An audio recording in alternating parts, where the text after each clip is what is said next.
neno pako ruodho ganda lweny. Meja neno fwenyore ni podongina. Yesu yaye. Adeni nade ukayamo.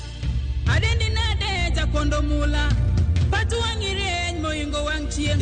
Baba tongu wangi mil kaligangla. Macho luoro kome mamol kakaora. Erenga tunyisa kakidendo meja. Komanda ruodho lweny. Weya nyisa piny ni podingima. Jalma yirwie tar moingo boche. Osefwenyore kawuono godhiambo. Oseng'eyore ni podingima komanda mar lweny. Osefwenyore ni podingima.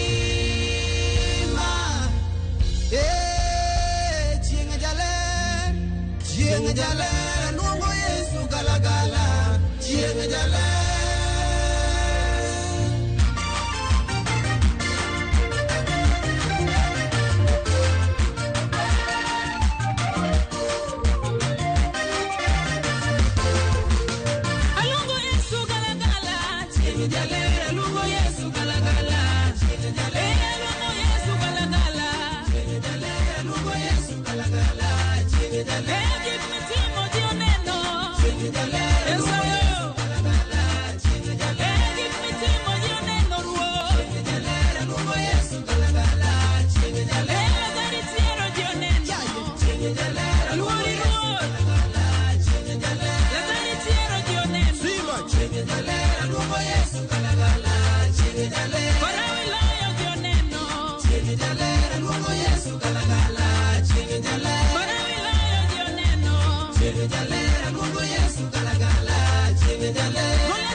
Morienye dalawa Hiromo ingi mana ruoth.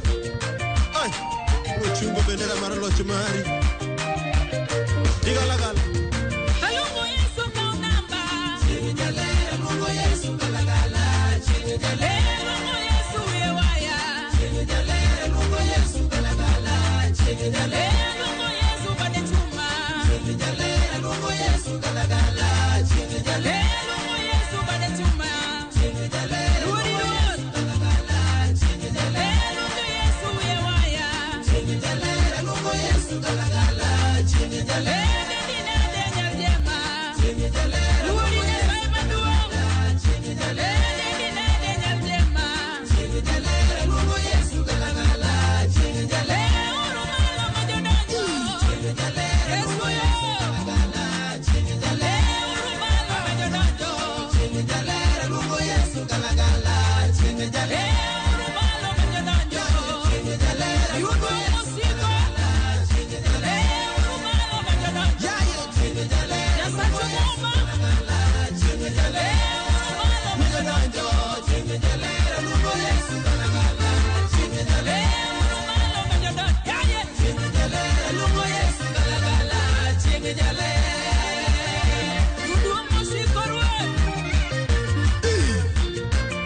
Yesu,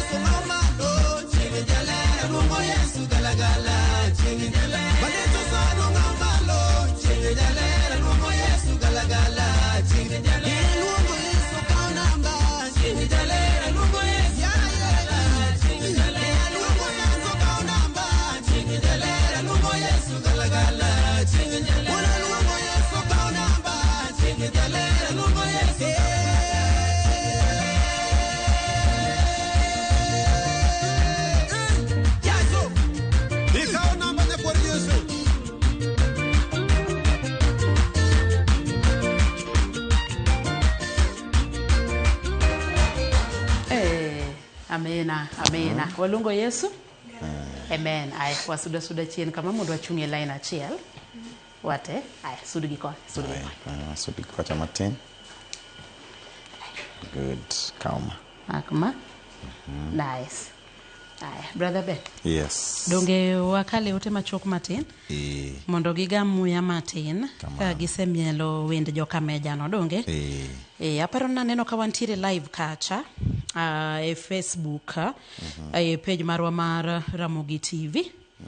Wantiere live kacha. Daher mondo mi akale kacha kod YouTube bende donge. Aya. Wantiere live e page marwa mar Ramogi TV. Neno kacha kanitiere jogo mawacho ni gimor kendo gin kodwa I chenro ni. Okay. All right. Aya. Aneno kacha ote mar Samuel Mwaniki. Okay, aworo. Luko chele wacho ni en kodwa kentiere nyakacha. Wan kodo dongo wuoda Asembo Jangoma wacho ni en kodwa I chenro ni. Steve Oburu wacho ni entiere Uyawi Beach kendo en bende entiere kodwa I chenro ni. Aneno ote mar Fabian Fabi bende wacho ni chenro ok bae. Nitiere Harry Smart Move bende wacho ni chenro ok bae kaka pile. Kennedy Kombima bende wacho ni en kodwa I chenro ni kendo wacho na ninu maler nguono mar Kristo ochopne familia mara Ombima duto. Wan kod Amy Violet kantiere Kisumu County wacho ni en kodwa I chenro ni kendo gwedhore mathoth ahinya. Mago joma nitiere Facebook kacha. Wilkista Adhiambo Abira bende wacho ni praise the Lord. Sam Sami wacho ni en kodwa kaka pile. Shadrack Ogara wacho ni asedonjo. Margaret Nyaiga wacho ni pamoja mpaka saa 7. Amen. Evangelist Onjaga Okoth wacho ni en kodwa kentiere Orandi Massive. Wan kod Mildren Achieng wacho ni Migori agwedhora mang'eny. Tony Rono Eyewitness. Okay. From Bondet. Okay. Wacho ni en kodwa. Wan kod Martinez Nyakwaroro bende wacho ni en kodwa e chenro ni kaka pile. Angi YouTube kacha brother Bernard donge. Koro kaserango YouTube to imbi miyowa mag ria deka ucheno no. YouTube kacha baneno kanitire jogo mawacho ni gin kodwa I chenro ni kendo gigwedhore mathoth. Violet Akinyi wacho ni amen. Dennis Azuma wacho ni agwedhora mathoth ahinya. Neno ote mar kantiere mano Dennis Azuma wacho ni entiere Kisumu. Cheryl Liberty wacho ni en kodwa kaka pile. Kantiere Taita Taveta. Millicent Achieng wacho ni hallelujah. Christian Nguono wacho na gwedhore kantiere Kisumu Tiengre. Wan kod Unio Catch Julius wacho ni en kodwa. Elizabeth Ouma kanyakla kod Wikis Kogelo kod Besilo Jala bende wacho ni kodwa. Calvo Njamo wacho ni nyakach tuko ndani. Maureen Obado wacho ni en kodwa. Wan kai kod Millicent Achieng bende wacho ni nitie kodwa kai. Brother Bernard donge koro thuolo mari. Aya. Bishop Abich Ombogo kawuok Nyawita Kagan wacho ni amor kod chenro. Dan Grado Jaugenya Masiro Katieno wacho ni antie Dandora Phase 5. Brother Ben Giroda apako kod ruoth kanyo poch gi pak kuom tich maber. Nguono odhi ni mama watoto Rosi kachel kod Jojo Bunge Nerana Richard Owino Oginga Mbago Wayana Lilian Nyarmasiro kod Shemeji Damaris. Mary Gerald kanitiere Rongo Kamagambo wacho ni njili kalo gwedhowa kwayo lamo ne family mar Joka Onyango Musa. Nyasai mondo kel kwe orit na nyithin lawi matindo modong kie. Pole sana Nyasai mondo otimnegi nguono kendo omed rito kendo umogi. Wantiere kai kod Aflin kawuok Ombo bende wacho kacha ni lamna uru Nyasaye mondo timni maber. Enos Ongo kawuoda Sembo Republican tiere Bombolulu Mombasa wacho ni agwedhora e yo makare kendo maler. Nyasaye obed kodu kanyo, erokamano. Roda kod Ben an Juma Nyagudi injili kalo gwedha ka Nyeri Town kawan kod jaoda Min Onyi, erokamano.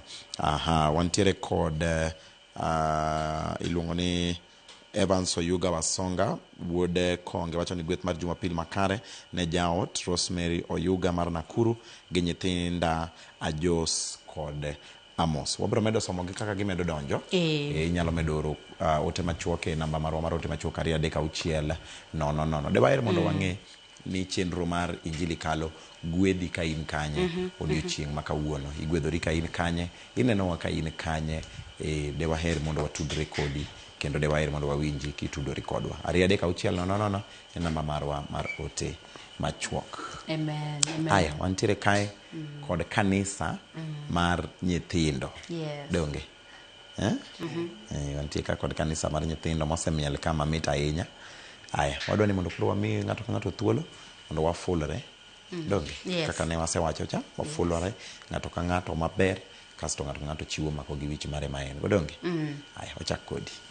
Baki Yesu. Amen. Baki Yesu kendo. Amen. Ninge ni Zakaria Wino.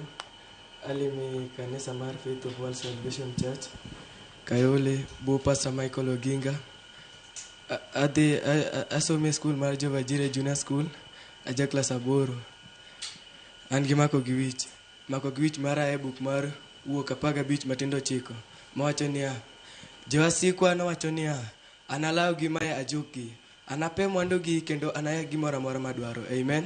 Amen. Amen. Amen. Kwa ng'ato osewacho to wapamo ne donge? Amen. Wapam. Nice. Opaki Yesu. Amen. Opaki Yesu kendo. Amen. Nyingen Megi Princess aja class auchel asome school ma Chemichemi Primary School aleme kanisa ma Faith of World Salvation Church. An gi mako gi wich mara e buk mange chabich matinda chiel owacho niya, woda chikiti mondi winjrie kod paro man go to puonjowa niya, ni wabed nyithindo moluoro jonyuol gi. Amen. Amen. Amen. Good girl. Opaki Yesu. Amen. Opaki Yesu kendo. Amen. Kom nyinga ilongani Gentrix Akini, ane grade 6, aleme kanisa mar Faith of World Salvation Church, asome school mar Shining Bright Minds. Aleme bo Pastor Michael Oginga. An gi mako gi wich mara e buk mar Ngeche 16 matinda auchiel owacho niya, bed gi luor kod adiera eka Ruoth Nyasaye bed gi luor kod adiera eka Ruoth Nyasaye noweni richoni. Erokamano. Amen. Wapamne. Amen. Opaki Yesu. Amen. Opaki Yesu kendo. Amen. An gi nyingen Fortune Jaden ane class 4 e school mar Star Junior School. Alemo e kanisa mar Faith of World Salvation Church Kayole e bo Pastor Michael Oginga. An kod mako gi wich mara ae book mar Isaya 41 matindo 10 mawacho niya, kik uluor gimoro nikech an kodu, to bende kik kibajigo nikech an Nyasachu, to bende opuonjo niya, onego kik waluor gimoro nikech Nyasaye ni kodwa. Amen. Wapamne. Good boy. Ay, bida gimano. Katna. Opaki Yesu. Amen. Opaki Yesu kendo. Amen. Nyingo langani Andrew Mondi. Aja grade 7. Alime kanisa mar Faith of World Salvation Church. Ebo Pastor Michael Oginga. Tan gi mako gi wich mara e book mar Isaya 59 matindo achiel owacho niya, bad Ruoth Nyasaye ok chek mok nyal reso joge kendo ito kodine moko nyawinjo wach. To richo uone mopogo kindu gi Nyasachu. Amen. Amen. Wapamne. Watimo maber donge? Donge? Aya. Koro ang'eni wan kod shairi donge? Donge? Ng'ama wacho no shairi?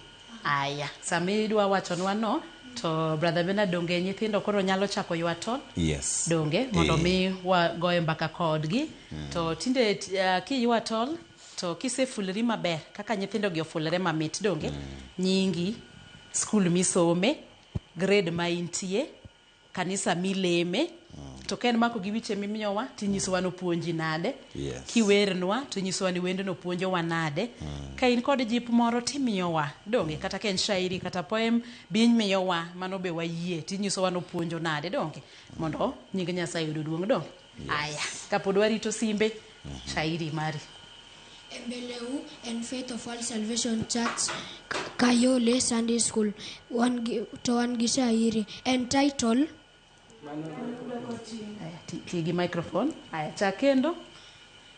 Embeleu and Faith of World Salvation Church Kayole Sunday School. Shairi entitled Mano doko tim. Mano doko tim jakristo kalemo tilemo to polo bende iramo ni dhie to timbeni to galagala. We awuor ne kawuono sud machiegni mondo watwagi.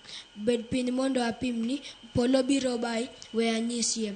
Mano doko tim mamana kalemo tilemo to polo bende iramo ni nyaka tidonje. Kochopo chieng' lemo tirwakori maler ndi. Nyithindo tiweyo chien gi tije mang'eny ndi. Uluoki, uregi, ung'weti, utedi nyithindogi. Gibiro ng'eyo ruoth tich adi. Giriwore gi jowetegi mamoko saadi. Iparo ni seyudo warruok to podi. Amen.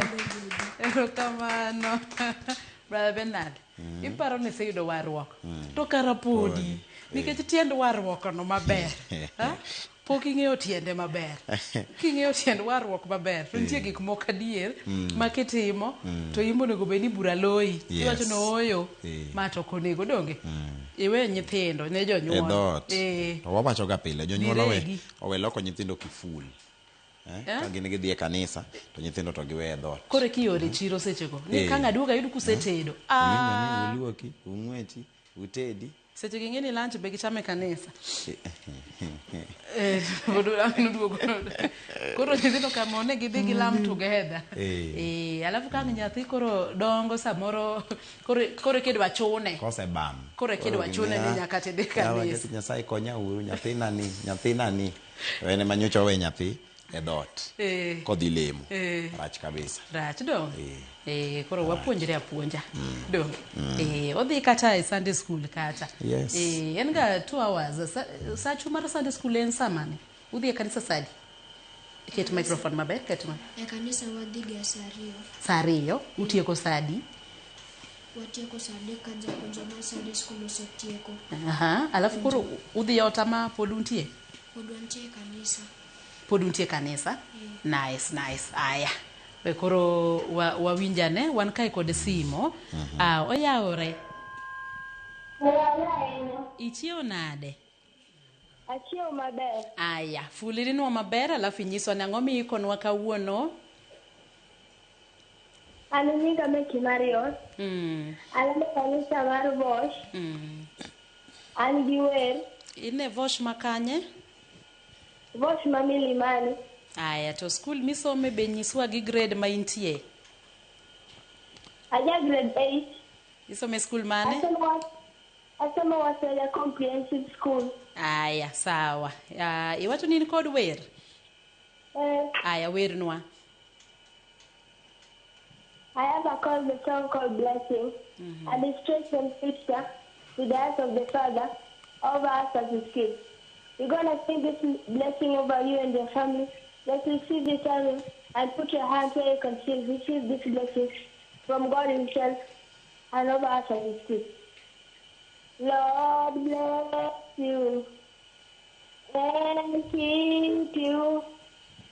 Make His face shine upon you and be gracious to you. Lord shining face for you and keep you. Amen. Erokamano? Oh, mos. And keep you. Make His face shine upon you and be gracious to you. Lord shining face for you and keep you. Hatieko. Amen. Erokamano mathoth wapamne. Aya, inyalo moso jomoko adek? Amoso babu gi mama Eric Nyagaya kod Janet Achieng. Amoso nyithindo ariyo Joy gi Sinia. Amoso gi japuonj mar Sunday Titus Ondiek. Erokamano mathoth ahinya Marion. Aya, Brother Bernard, los gi Teresa. Aterio yaore. Ichiew nade? Aya, machiegni inyalo fulori maber kaito nyiswa ni ang'o miikono odiochieng' ma kawuono.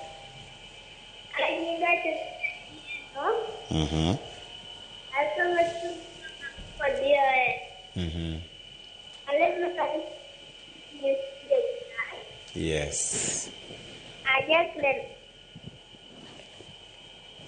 and you wait. Tulo in Mari. Ajali lazima kwena. Ajali lazima kongwe. Tafuta upendo. Ni ajali. Tafuta amani. Hiyo ni ajali kubwa. Ajali sio lazima ugongwe na gari. Ajali sio lazima ugongwe na gari. Tafuta upendo.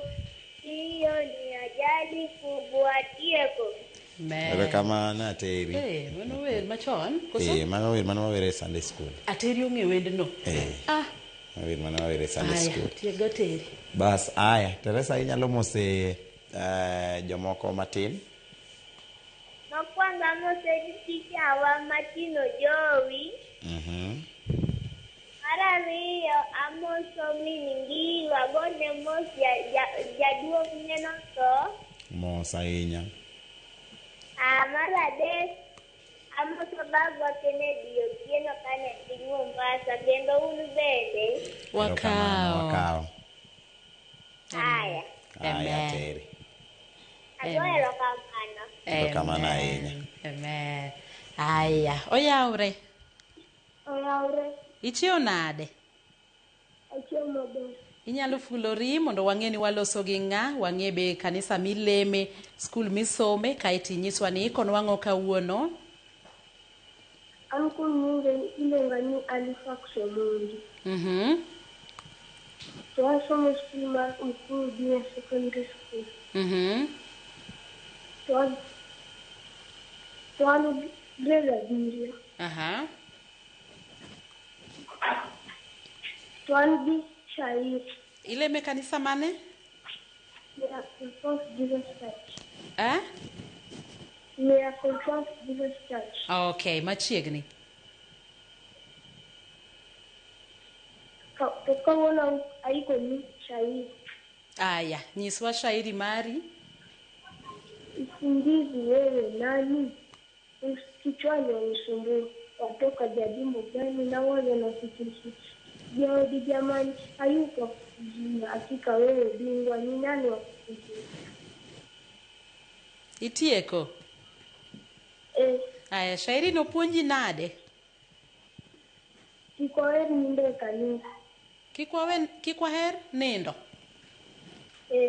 Okay. Erokamano. Wawe ninde kanisa, uwinjo? Wapamne? Amen. Mose jomoko adek? Mokwongo amoso bagwa Michael Odhiambo to kod amoso Ben Otiende. Erokamano akawo. To kod askofu marwa Bishop Adek. Amen. Aya, erokamano. Amen. Donge nyithindo go timo maber? Kabisa. Donge wapamne gi dong. Gitimo maber ok wawinjo koko. Apa ni giloro TV kata gisudo mabor gi TV dong. Tu winjo ka watudre malongo donge. Kamane kako nego timga. Donge ler. Aya, koro waduogo kae. Mondo koro wan kod gimo pogre gi wer mokwongo kapok wawer. Nitie gimo pogre gi wer kata ng'ato dwa jiwowa gi wach moro dakika moro achiel kama. Alafu koro wawer wayonka kapok japuonjo biro. Onge? Udagi piyo. Kata ng'ato dwa onge gi wach moro dwa jiwowa godo. Jiwo godo nyithindo. In ready dong? Aya, mana gi kama ichunge kanyo no donge. Kita microphone kita microphone maber but dhogi and then ilos kodwa dong. Aya, wachak kodi. Nice. Ket microphone maber but dhogi. Songesha tu karibu na mdomo. Nice. Aya. Koro an kuma nitie ni anang'iso mana Nyasaye erokamano. Sani osiepena mang'eny nena anto an nikech mana ng'wono mar Nyasaye momiyo an ka. Mano en man go. Amen. Erokamano. Good boy. Aya. Pak Yesu. Amen. An gima nyalo nyiso nyithindo manenowa ni giher Nyasaye, giher dhi e kanisa. Gi jonyuolwa be giluoro jonyuolgi, gimi jonyuol giluor kata ka gin e skul, giluoro nyaka jopuonjegi. Giluoro jok moko amoka madongo negi. Amen. Amen. Good boy. Madongo. Nyiri kata nyaka chiel yawa kik ukuod wiya. Jaber koka in gi dimples mamit. Kaw microphone wa. Adwa jiwo niya, bed gi yie kata Nyasaye ok otimo, Nyasaye biro timo. Gima idwaro Nyasaye notimni, lema Nyasaye biro timoni. Yeah, amen. Good girl. Ntie ng'amodong' man kod wach? Hey, idagi piya toto. Aya wawer. En machal no mon wawer do. In michako korka endo. Nice. Aya. Dewatonade wajwango warok maduong' makama. Dewatonade wajwango warok maduong' makama. Dewatonade wajwango warok maduong' makama. Dewatonade wajwango warok maduong' makama. Dewatonade wajwango warok maduong' makama. Dewatonade wajwango warok maduong' makama. Dewatonade wajwango warok maduong' makama. Dewatonade wajwango warok maduong' makama. Dewapon kure wajwango warok maduong' makama. Dewapon kure wajwango warok maduong' makama. Dewatonade wajwango warok maduong' makama. Dewatonade wajwango warok maduong' makama. Dewatonade wajwango warok maduong' makama. Dewatonade wajwango warok maduong' makama. Dewatonade wajwango warok maduong' makama. Dewatonade wajwango warok maduong' makama. Nyasaye mangima, chunya gombo ni mondo waneni, makata weche tek nade, anang'eyo ni nyalo Nyasaye. Nyasaye mangima, chunya gombo ni mondo aneni, makata weche tek nade, anang'eyo ni nyalo Nyasaye mangima. Chunya gombo ni mondo aneni, makata weche tek nade, anang'eyo ni nyalo, anang'eyo ni nyalo, anang'eyo ni nyalo Nyasaye. anang'eyo ni nyalo, anang'eyo ni nyalo, anang'eyo ni nyalo Nyasaye. Anang'eyo ni nyalo, anang'eyo ni nyalo, anang'eyo ni nyalo Nyasaye. Anang'eyo ni nyalo. Amen. Very good. Bende in gi wer? Aya. Nyasaye wuora ing'ama nade. Nyasaye wuora ing'ama nade. Nyasaye wuora ing'ama nade. Nyasaye wuora ing'ama nade. Nyasaye wuora ing'ama nade. Nyasaye wuora ing'ama nade. Nyasaye wuora ing'ama nade. Nyasaye wuora ing'ama nade. Igola kanye iketa kanye. Ugola piny oketa diere, ugola diere oketa malo, Nyasaye wuora ing'amana. Ogola kanye, oketa kanye. Ugola piny oketa diere, ugola diere oketa malo, Nyasaye wuora ing'amana. Nyasaye wuora ing'amana de. Nyasaye wuora ing'amana de. Nyasaye wuora ing'amana de. Nyasaye wuora ing'amana de. Nyasaye wuora ing'amana de. Nyasaye wuora ing'amana de. Nyasaye wuora ing'amana de. Nyasaye wuora ing'amana de. Ogola kanye, iketa kanye. Igola piny oketa diere, ogola diere oketa malo, Nyasaye wuora ing'amana de. Hey. Very nice. Amen. Very nice. Kabisa. Very nice. Haya. Odwani mondo koro wami japuonj thuolo. Winjo ka japuonj gamo yweyo. Japuonj king'iyo kamera ni fulriane. Inyiswa ni kanisa ni en kanisa mane, oyudore kanye, to services mag nyithindo mag Sunday school chalo nade. Agone Nyasaye erokamano. Agone Nyasaye erokamano. Gi nyinga iluonga ni Winnie Onyata. Kanisa wa iluongo ni kanisa mar Faith of World Salvation Church. Oyudore e piny Kayole, Soweto. Kidwa biro dho gari tilor Soweto stage miluongo ni number 17. Kaito ntiere entrance madhi ka gimidhi ka police. Kapok ichopo ka police ntiere Catholic kanyo maduong'. Barete Catholic kanyo kiridore piny nyaka mwisho mar lamno. Kanisa wani kanyo. Wantiere gi services magwe kanisa. Wantiere gi services mar jo Sunday school. E Sunday school kanyo wapogo gi tieng' diriyo. Nitiere moko mapod tindo mag chekechea. Eka wantiere gi grubni ma wabiro godo kani. Koro services mag wachakore saa 2 okinyi, wamiyo jo Sunday go thuolo kwa keto gi e grube ariyo go, wapuonjo gi nyaka saa 3:30, seche go jo youth bende puonjo, karomo saa 3:30 to wawene service mar church chakore nyaka saa 7. Okay.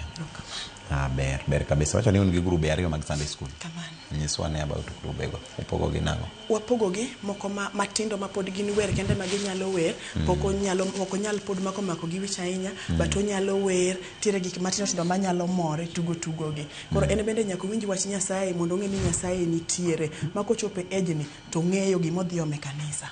Kamano. All right. Mano ber kendo wago erokamano to osipige wago erokamano mathoth ahinya kuom miyowa nyithindo mabeyo kendo nyithindo motegno. Ang'eyo ni pod imedo tiego gi kinde ka kinde donge. Erokamano mathoth ahinya. Wadwani mondo koro wamos ji alafu koro watieki donge. Aya wabro chako gi ka. Aya mpatie microphone. Nice. Aya koro wacho chana muso ng'ane do. Ji adek mapiyo alafu japuonj be bro tieko kodwa kapok wayong'o mwatieko do. Aya watakodi. Ana amoso babwa Josephat Onyata to amoso dawa ana Akinyi to gi jo Kayole Faith of World Kayole te. Erokamano. An kuma nteni amoso mama na Angelina Omindi. Amoso bishop marwa makanisa miluongo ni George Odoto, be amoso japuonj makanisa ma Odiembo. Amen. Erokamano. Amoso babawa Albert Ogola. Amoso mama na mahero Clarissa Dinda. Ta amoso dawa Meresa Ogola. Amen. Erokamano. Amoso baba nama Moses Onyango. Amoso pastor wa Michael Oginga. Tamoso Antina Elizabeth Akinyi. Amen. Erokamano. Ana amoso mama na Margaret Acheng Mkenda. Amoso pastor na Michael Oginga. Kenda chaka amoso Jaramogi duto. Paki Yesu. Amen. Erokamano. An kapok aoro mos to weka thuolo makende mar gone Ramogi Fraternity kendo family erokamano kuom rwako e studio ka. Nyasaye mondo sirwa medu teko. Mar ariyo abiro go erokamano ne nyaminwa Beryl Wasega, jal manotemo matek ma wachopo ka. Nyasaye mondo sirnago kuma enitiere. Machielo koro kadhi e mos abiro moso jotendwa mag kanisa, Archbishop marwa, jok manorito warruok momiyo wayudo koro wan bende wadonje ka entiere piny Kaluo kacha Matthews. Abiro moso jaoda Josephat Onyata, mama na min Winnie kata Ana Akinyi na piny Ndhiwa, to gi jo faith te mar World Salvation Church mane boke nyaka kachiel gi pastor na bende. Nyasaye mondo sirwa. Jomano ko okimoso gi Amoso Pastor Nano kwa wakacha Pastor Michael Oginga, wantiere gi dada Irene bende notiyo matek ahinya mondo wachop ka. Nyasaye mondo sergi. Kamano. Erokamano. Nyasaye mondo gwedhi kendo umos jo kanisa kudok. Amen. Uter mos nyithindo modong te nyisgi ni brother Bernard Giroda wacho ni wa mos ute dong. To nyisgi ni gimbe ka gimedo tiyo matek. Chieng' moro ginyalo poka gibiro kae. Yogi kamano. Kamano. Aya, bas wa bi ka uyweyo ka waduogo to wabiro duogo kod band. Donge wamielo wer mane koro? Tigi microphone. Teko msalama. Mower gi Beri Losega. Amen.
Take